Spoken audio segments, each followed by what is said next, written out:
আমাদের দুটি সংগঠন রাজ্যের সাধারণ মানুষের সামনে, ছাত্রছাত্রীদের সামনে বক্তব্য তুলে ধরতে চায়।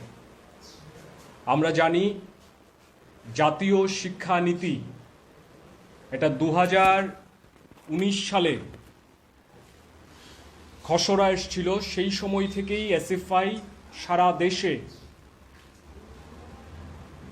ছাত্রবিরোধী, শিক্ষাবিরোধী, শিক্ষানীতির বিরুদ্ধে ব্যাপক আন্দোলন গড়ে তোলার চেষ্টা করেছে। কিন্তু কেন্দ্রের বিজেপি সরকার এই শিক্ষানীতি লাগু করার জন্য এতটাই মরিয়া ছিল যে কোভিডের সময় যখন গোটা দেশের মানুষ আতঙ্কের মধ্যে রয়েছেন, তখন কেন্দ্রীয় মন্ত্রিসভা এই শিক্ষানীতিকে অনুমোদন করেছে। তার পরবর্তী সময়ে বিশেষ করে বিভিন্ন রাজ্যের বিজেপি শাসিত সরকারগুলি সেই শিক্ষানীতি লাগু করার জন্যে কার্যকরী পদক্ষেপ গ্রহণ করছে। আমরা দেখেছি গত 9ই জুন আমাদের রাজ্যের মুখ্যমন্ত্রী একটি অনুষ্ঠানের মধ্য দিয়ে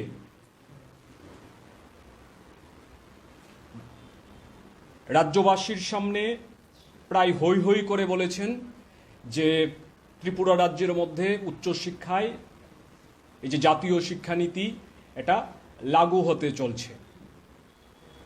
আমরা ত্রিপুরা রাজ্যেও এই শিক্ষানীতি বাতিল করা এবং ছাত্র স্বার্থ এবং সামগ্রিকভাবে শিক্ষা যাতে অগ্রগতি ঘটে সেই রকম শিক্ষানীতি চালু করার দাবি করছিলাম। দেশের সরকার কর্ণপাত করেনি। আমাদের রাজ্যের সরকার, যেহেতু রাজ্যে বিজেপি সরকার চলছে, তাদের কেন্দ্রীয় সরকারের নীতি এই রাজ্যের শিক্ষা ব্যবস্থায় লাগু করবার জন্যে তারা সিদ্ধান্ত নিয়েছেন এবং ইতিমধ্যে পদক্ষেপ নিতে শুরু করেছে। এখন আমাদের বক্তব্য হচ্ছে, আমরা আগেও কথা তুলে ধরেছি যে এই জাতীয় শিক্ষানীতির মধ্য দিয়ে আমাদের দেশের শিক্ষা ব্যবস্থা সামগ্রিকভাবে আরও কয়েক ধাপ পিছিয়ে যাবে। ভারতবর্ষের মধ্যে এর আগেও অনেক শিক্ষা কমিটি হয়েছে, কমিশন হয়েছে, শিক্ষানীতি হয়েছে, কিন্তু এত ভয়ঙ্কর আক্রমণ শিক্ষা ব্যবস্থার উপর অতীত দিনে নেমে আসেনি। সেই জায়গা থেকেই ভারতের ছাত্র ফেডারেশন, শুধুমাত্র ভারতের ছাত্র ফেডারেশন নয়, বিভিন্ন সংগঠন, ছাত্র সংগঠন, শিক্ষক সংগঠন এবং বিভিন্ন শিক্ষা সংক্রান্ত যে প্ল্যাটফর্ম রয়েছে সেখান থেকে এর বিরুদ্ধে আওয়াজ তোলা হয়েছিল, কিন্তু বধিরদের কানে তখন জল ঢোকানো যায়নি। এখন এই রাজ্যের মধ্যে মুনাফাখোরদের স্বার্থবাহী যে শিক্ষানীতি প্রণয়ন করা হচ্ছে, একে লাগু করার যে প্রচেষ্টা গ্রহণ করা হচ্ছে, তার তীব্র বিরোধিতা এসএফআই টিএসইউর তরফ থেকে করা হচ্ছে। জাতীয় শিক্ষানীতির মাধ্যমে আগামী দিনে ইউজিসি, এআইসিটিই এইরকম যে সর্বভারতীয় শিক্ষা সংক্রান্ত সংস্থাগুলি আছে তাকে তুলে দেওয়ার জন্য ইতিমধ্যে তারা নীতি নির্ধারণ করেছে, সিদ্ধান্ত নিয়েছে। তারা ঠিক করেছে যে national higher education regulatory authority তৈরি করবে। আমাদের দেশের শিক্ষা ব্যবস্থাকে সামগ্রিকভাবে কেন্দ্রীকরণ করবার জন্য এটা প্রচেষ্টা। দেশের শিক্ষা এখন পর্যন্ত যুগ্ম তালিকার অন্তর্ভুক্ত আছে, রাজ্য এবং কেন্দ্র উভয় ক্ষেত্রেই এখানে শিক্ষার জন্যে নীতি নির্ধারণ করতে পারে। কিন্তু কেন্দ্রীয় সরকার চেষ্টা করছে গোটা শিক্ষা ব্যবস্থাটাকে কেন্দ্রের হাতে নিয়ে যেতে এবং তাকে ব্যবসায়িক পণ্যে পরিণত করার জন্যে সারা দেশ জুড়ে প্রচেষ্টা শুরু হয়েছে। এর আমরা তীব্র বিরোধিতা করছি। এসএফআই জাতীয় শিক্ষানীতির বিরোধিতা করছে কারণ এই শিক্ষানীতির মাধ্যমে বেসরকারি বিনিয়োগকারীদের উৎসাহিত করা হবে, তাদের হাতে দেশের শিক্ষা ব্যবস্থাকে তুলে দেওয়ার চেষ্টা করা হবে। আমরা এমনিতেই দেখেছি যে আমাদের দেশের উচ্চশিক্ষার প্রায় 70% এখন পর্যন্ত সেটা বেসরকারি মালিকানাধীন। সরকার সেইভাবে দেশের যারা তরুণ প্রজন্ম তাদেরকে উচ্চশিক্ষায় শিক্ষিত করার প্রশ্নে বিশেষ কোনো দায়িত্ব পালন করছে না। সেই জায়গাটা আরও বেশি নগ্ন করে দেওয়া হচ্ছে কর্পোরেট পুঁজির কাছে, যাতে তারা আমাদের দেশের শিক্ষার বাজারে মুনাফা লুট করতে পারে তার জন্য দেশের কেন্দ্রীয় সরকার ভূমিকা পালন করার চেষ্টা করছে। এই যে বেসরকারি নিয়ন্ত্রণাধীনে নিয়ে যাওয়ার চেষ্টা, তার আমরা তীব্র প্রতিবাদ জানাচ্ছি, বিরোধিতা করছি। গোটা দেশের উচ্চশিক্ষা প্রতিষ্ঠানগুলিকে কেন্দ্রীয় সরকার তার শিক্ষানীতির মধ্য দিয়ে বলছে যে তারা 3 ভাগে বিভক্ত করবে। একটা থাকবে রিসার্চ ইউনিভার্সিটি, একটা টিচিং ইউনিভার্সিটি, আরেকটা স্বায়ত্তশাসিত ডিগ্রি মঞ্জুরির সংস্থা বা যেটাকে আমরা কলেজ বলতে পারি। গবেষণার সুযোগকে তারা অতিরিক্ত মাত্রায় কেন্দ্রীকরণ ঘটাতে চাইছে। স্বায়ত্তশাসিত ডিগ্রি মঞ্জুরি যে কলেজ, আজকে যে কলেজ রয়েছে সে কলেজগুলিতে ডিগ্রি প্রদানের ক্ষেত্রে নির্দিষ্ট একটা বিশ্ববিদ্যালয় পদক্ষেপ গ্রহণ করে। কিন্তু লক্ষণীয় বিষয় যেটা জাতীয় শিক্ষানীতির মাধ্যমে যেটা হবে, যে ডিগ্রি কলেজগুলির স্বায়ত্তশাসনের মধ্য দিয়ে তাদের হাতে ক্ষমতা তুলে দেওয়া হবে, তারা ডিগ্রি প্রদান করতে পারবে। এতে শিক্ষার গুণগত মান যেমন কমবে, তার সঙ্গে পাল্লা দিয়ে বেসরকারি শিক্ষা প্রতিষ্ঠান তারা শিক্ষার ব্যবসায়িক কেন্দ্রে পরিণত হবে, সরকারি নিয়ন্ত্রণ কার্যত তুলে দেওয়া হবে। কাজেই এই যে উচ্চশিক্ষা ব্যবস্থাকে ধ্বংসের দিকে নিয়ে যাওয়ার জন্য জাতীয় শিক্ষানীতির মাধ্যমে যা বলা হয়েছে, তাকে কার্যকরী করার মধ্য দিয়ে ত্রিপুরা রাজ্যের সরকার ত্রিপুরার উচ্চশিক্ষাকে অন্ধকারের দিকে ঠেলে দেওয়ার চেষ্টা করছে। এর আমরা বিরোধিতা করছি। উচ্চশিক্ষার ক্ষেত্রে বিপর্যয় নামিয়ে আনার আমরা তীব্র প্রতিবাদ জানাচ্ছি। জাতীয় শিক্ষানীতিতে বলা হয়েছে যে মোট তালিকাভুক্ত অনুপাত, গ্রস এনরোলমেন্ট রেশিও, এই যে GER, এটা তারা খুব প্রচার করছে যে 2030 সালের মধ্যে এখন যা এনরোলমেন্ট আছে উচ্চশিক্ষায় তার 50% বাড়ানো হবে। এখন 50% এনরোলমেন্ট বাড়ানোর জন্যে, শিক্ষার গুণগত মান বৃদ্ধি করার জন্য কোনো পদক্ষেপ নেওয়া হয়নি। শিক্ষাক্ষেত্রে যাতে বিনে পয়সায় ছাত্রছাত্রীরা পড়ার সুযোগ পায় তার জন্য কোনো ব্যবস্থা জাতীয় শিক্ষানীতির মাধ্যমে গ্রহণ করা হয়নি। ড্রপ আউট কমানোর ব্যাপারে কোনো বক্তব্য এই শিক্ষানীতিতে নেই। উল্টো যেটা করা হচ্ছে, তারা সিস্টেম চালু করতে চাইছে। এই যে আমরা দেখেছি গত কয়েকদিন আগে মাধ্যমিক উচ্চ মাধ্যমিকের ফলাফল ঘোষিত হয়েছে। ত্রিপুরা রাজ্যের মধ্যেও কলেজে ভর্তি প্রক্রিয়া শুরু হবে। সেই ভর্তি প্রক্রিয়ার যে নোটিফিকেশন বেরিয়েছে তাতে বলা হচ্ছে যে 4 ইয়ার্স আন্ডার গ্র্যাজুয়েট প্রোগ্রাম। এই 4 ইয়ার্স আন্ডার গ্র্যাজুয়েট প্রোগ্রামের মধ্য দিয়ে একটা ছাত্র কলেজে ভর্তি হবার পর সে প্রথম বছর পড়াশোনা করার পর যদি মনে করে যে আর পড়া কন্টিনিউ করবে না, তাহলে তাকে সার্টিফিকেট দেওয়া হবে। দ্বিতীয় বছরে গিয়ে যদি মনে করে কন্টিনিউ করবে না, তাহলে তাকে ডিপ্লোমা দেওয়া হবে। 3 বছর হলে ডিগ্রি দেওয়া হবে। 4 বছর হলে তারপর সে রিসার্চ করতে পারবে, অনার্স ডিগ্রি পাবে। এটা আসলে কি? সরকারি উদ্যোগে ড্রপ আউটকে উৎসাহিত করা হচ্ছে। সরকার ড্রপ আউট বন্ধ করার বদলে উচ্চ শিক্ষা ক্ষেত্রে ড্রপ আউটকে উৎসাহিত করছে। ছাত্রছাত্রীরা, বিশেষ করে ছাত্রীরা যাতে শিক্ষাঙ্গন ছেড়ে যায় তার জন্যে এই পদক্ষেপ নেওয়া হচ্ছে।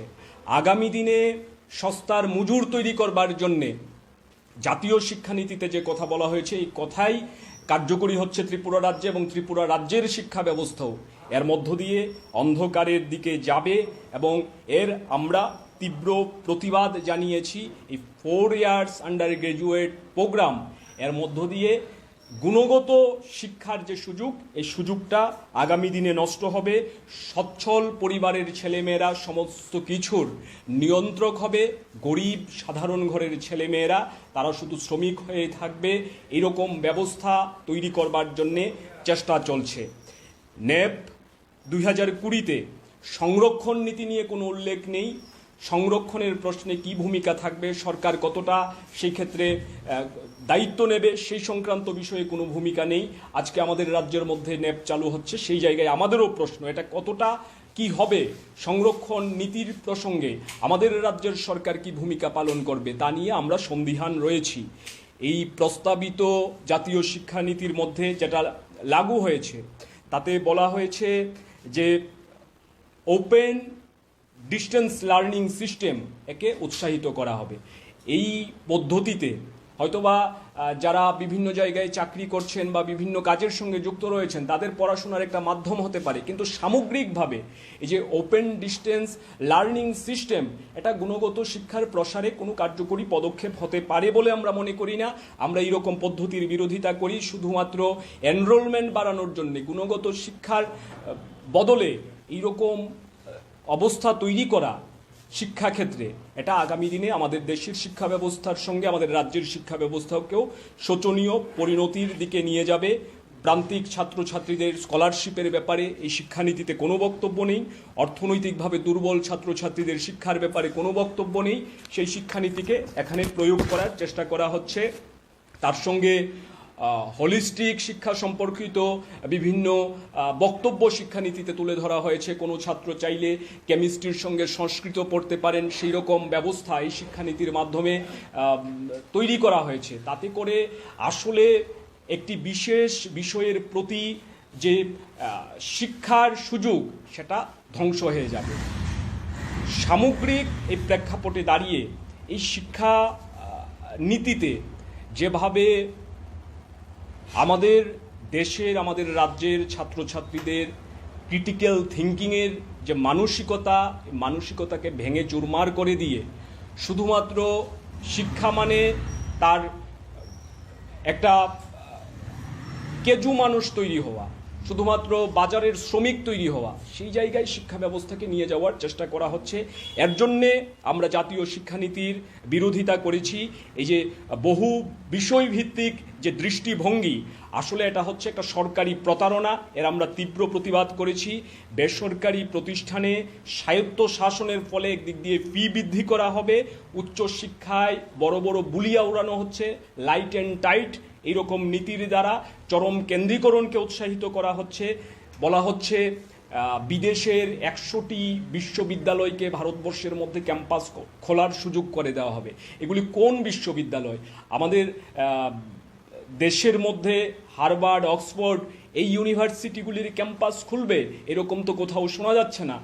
এর মধ্য দিয়ে বেসরকারি পুঁজিকে আমাদের দেশের শিক্ষা ব্যবস্থায় মিলিয়ে দিয়ে আমাদের দেশের শিক্ষার বাজার থেকে লুট জারি রাখবার জন্য জাতীয় শিক্ষানীতিতে বলা হয়েছে এগুলি এই রাজ্যের মধ্যেও কার্যকর করা হবে।